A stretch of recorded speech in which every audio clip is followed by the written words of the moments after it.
मेरे प्यारे बच्चों, एक बार फिर से ऑनलाइन क्लासेस में आप लोगों का स्वागत है।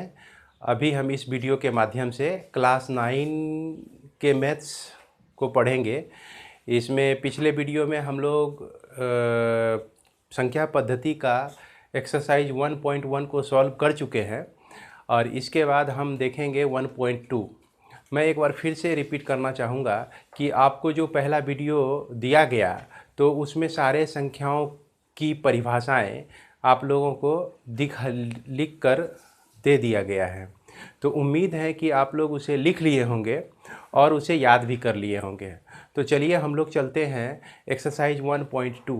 एक्सरसाइज 1.2 को बनाने से पहले हम एक क्वेश्चन को सॉल्व करेंगे जो आपका है कि किसी भी संख्या रेखा पर यानी वास्तविक संख्या रेखा पर आप √3 को किस तरह से रिप्रेजेंट करेंगे।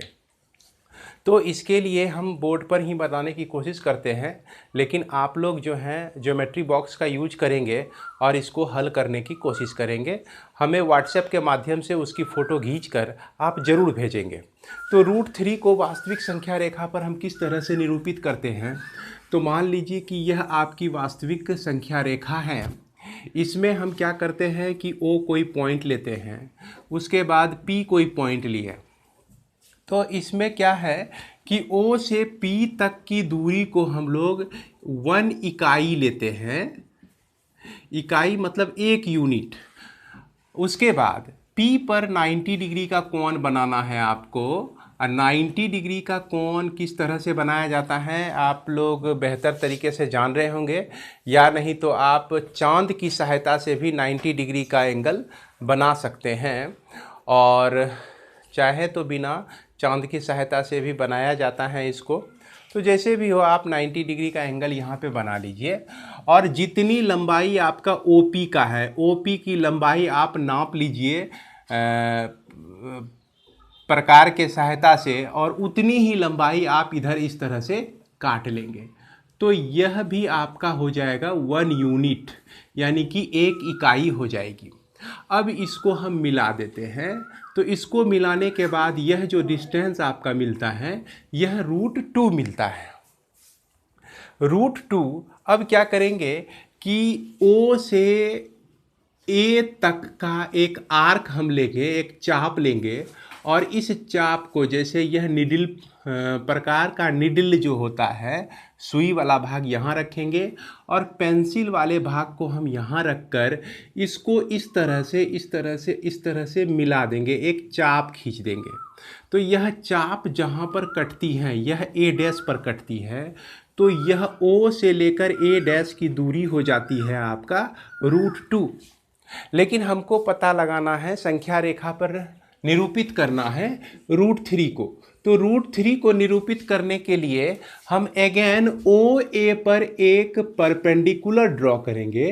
परपेंडिकुलर ड्रॉ करेंगे मतलब यहाँ भी एक 90 डिग्री का कोण बनाएंगे। और इस 90 डिग्री के कोण बनाने के बाद इसकी लंबाई जो लेंगे यही OP के बराबर इसकी भी लंबाई को हम कट करेंगे। जो भी OP की लंबाई है उतना ही लंबाई AB की लंबाई हम कट कर लेते हैं। ध्यान रहे, एक बार मैं फिर से रिपीट कर रहा हूँ, जितनी लंबाई आपका OP का आप लिए हुए हैं, OP का लंबाई लेने के लिए आप स्वतंत्र हैं।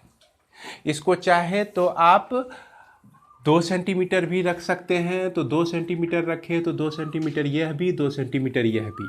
अगर हम 2 इंच या 1 इंच रखते हैं तो 1 इंच यह भी, 1 इंच यह भी, 1 इंच यह भी।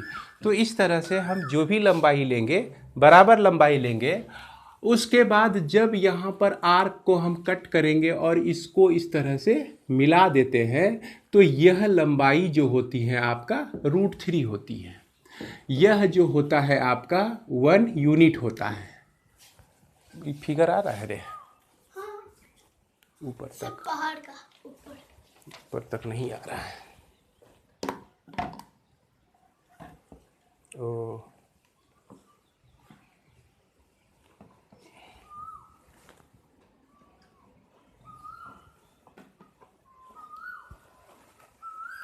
आ रहा है। तो अब आपको दिख रहा होगा, यह स्पष्ट फिगर दिख रहा होगा। यहाँ पर हम जो लेंगे b लेंगे। अब यह जो है आपका किस तरह से यह √2 ही होता है, इसके बारे में हम लोग विचार करेंगे। यहाँ पर पाइथागोरस थ्योरम लागू होता है OPA में। OPA में कौन सा थ्योरम लागू होता है? पाइथागोरस प्रमेय लागू होता है। पाइथागोरस प्रमेय आप लोग आगे जाके पढ़ेंगे, क्लास 10 में पढ़ेंगे कि यह जो है इस दोनों भुजाओं का वर्ग, यह दोनों भुजा का वर्ग जो होता है यह कर्ण के वर्ग के बराबर होता है। तो 1 + 1 यह आपका √2 आ जाता है। इस तरह से हम OA निकाल सकते हैं। यदि हमको OB निकालना है तो एक भुजा हमारा √2 है, √2 का स्क्वायर, और यह 1 यूनिट है, 1 का स्क्वायर करेंगे तो √2 + 1 यह आपका √3 आ जाता है। तो फिलहाल आप इस बात को दिमाग में बिठाएं। इस तरह से हम √3 और √2 को रिप्रेजेंट कर सकते हैं।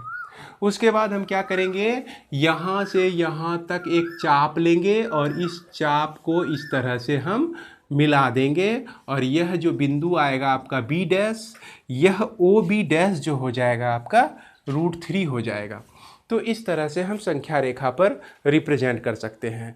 बच्चों, यदि आपको यह समझ में कम आया हो या बनाने में दिक्कत होगी तो आप मुझे कमेंट बॉक्स में लिखिएगा, व्हाट्सएप के माध्यम से लिखिएगा। मैं इसकी वीडियो कॉपी में बनाकर, कॉपी में ठीक तरह से बनाकर आपको भेजूँगा। यदि आपको समझ में आ गया हो तो बहुत अच्छी बात है। तो अब हम लोग चलते हैं एक्सरसाइज 1.2 में चलते हैं। तो 1.2 एक्सरसाइज में हमारा सबसे पहला नंबर का क्वेश्चन आप देखिए कि दिया गया है। एक्सरसाइज 1.2 को बनाने से पहले हम इसको मिटा लेते हैं। आप उम्मीद है कि अभी लिख लिए होंगे। तो 1.2 को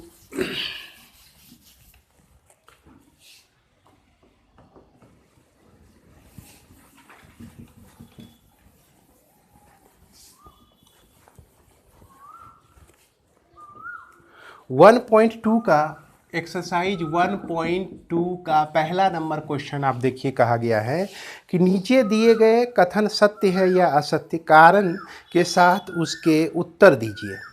प्रत्येक अपरिमेय संख्या एक वास्तविक संख्या होती है। तो यहाँ पर यह सही चीज़ है कि परिमेय संख्या जो होती है एक वास्तविक संख्या होती है। पहला वीडियो के लास्ट में आप देखें कि आपको दिखाया गया होगा वास्तविक संख्या में दोनों संख्या आते हैं, एक अपरिमेय संख्या भी आती है और एक परिमेय संख्या भी आती है। तो इस तरह से यह आपका कथन सत्य है। संख्या रेखा के प्रत्येक बिंदु √m के रूप का होता है, जहां m प्राकृत संख्या होती है। तो यह संख्या रेखा का प्रत्येक बिंदु जो होता है वह √m के रूप में नहीं भी होती हैं।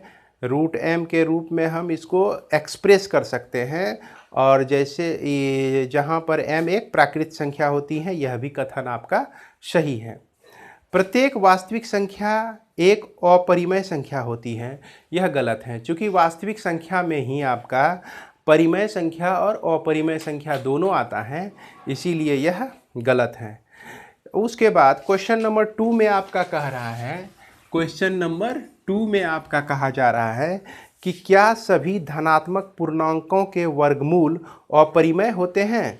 यदि नहीं तो एक ऐसी संख्या का वर्गमूल का उदाहरण दीजिए जो परिमेय संख्या है। तो सभी संख्या का, जैसे √1, √2, √3, √4, √5, ये सब जो संख्या है इसमें से सभी संख्या क्या अपरिमेय संख्या है? तो कहेंगे नहीं, सभी जो है नहीं अपरिमेय संख्या है, अपरिमेय संख्या है ये।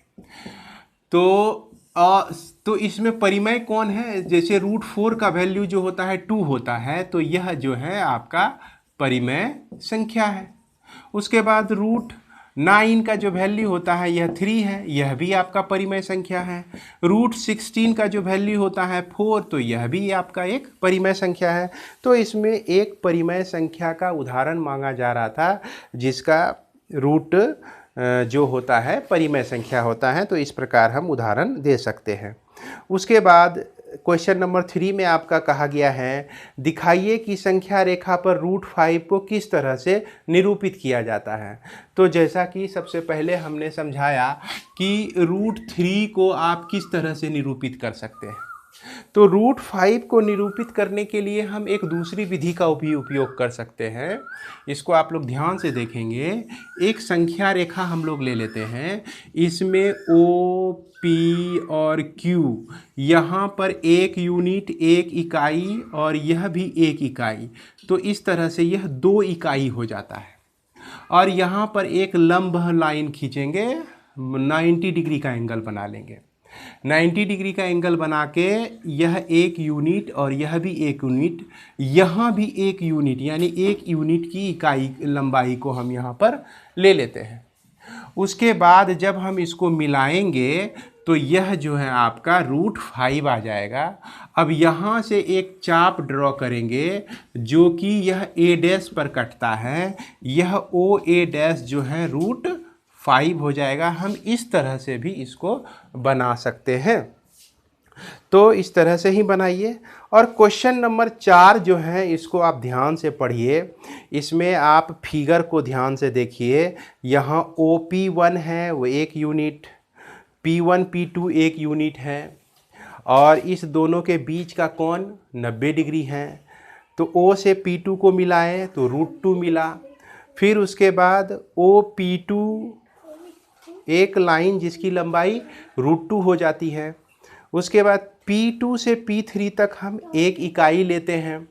1 इकाई लेने के बाद उसके बीच का कोण 90 डिग्री होना चाहिए।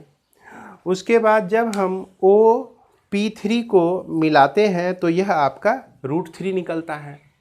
इसी तरह से P3 पर हम 1 यूनिट की लंबाई और लेते हैं लंबवत। उसके बाद इसको हम OP4 से मिलाते हैं। इस तरह से हम मिलाते चले जाते हैं तो हमको मिल जाता है √2 मिलता है, √3 मिलता है, √4 मिलता है, √5 मिलता है। इस तरह से हम √6, √7, √8 इस तरह का सर्पिल आकार बना सकते हैं। तो आप लोग इसे बनाने की कोशिश करेंगे। अगर फिर भी आपको दिक्कत होती है तो आप व्हाट्सएप के माध्यम से मुझे खबर करें, मैं फिर से इसे समझाने की कोशिश करूँगा। यह चैप्टर आपका इस 1.2 में सिर्फ ये आपका 4 ही प्रॉब्लम था। उम्मीद है कि आप लोग इस चारों प्रॉब्लम को बनाकर इसकी फ़ोटोग्राफी लेकर मुझे व्हाट्सएप के माध्यम से भेजेंगे ताकि मैं इसे देख सकूं और आप कितना सीखें इसे भी समझ सकूं। इसके बाद हमारा आता है वास्तविक संख्या और उसके दशमलव प्रसार। तो वास्तविक संख्या और दशमलव प्रसार को हम अगले वीडियो में देखेंगे। अभी इस वीडियो में इतना ही। और आप लोग घर बैठे ही मन लगा के पढ़ें, सोशल डिस्टेंस का पालन करें, सरकार के जो दिशा निर्देश दिए गए हैं उसका भी पालन करें। इसके साथ ही मैं इस क्लास को समाप्त करता हूँ, इस वीडियो को समाप्त करता हूँ और इसके लिए आप देखने के लिए धन्यवाद।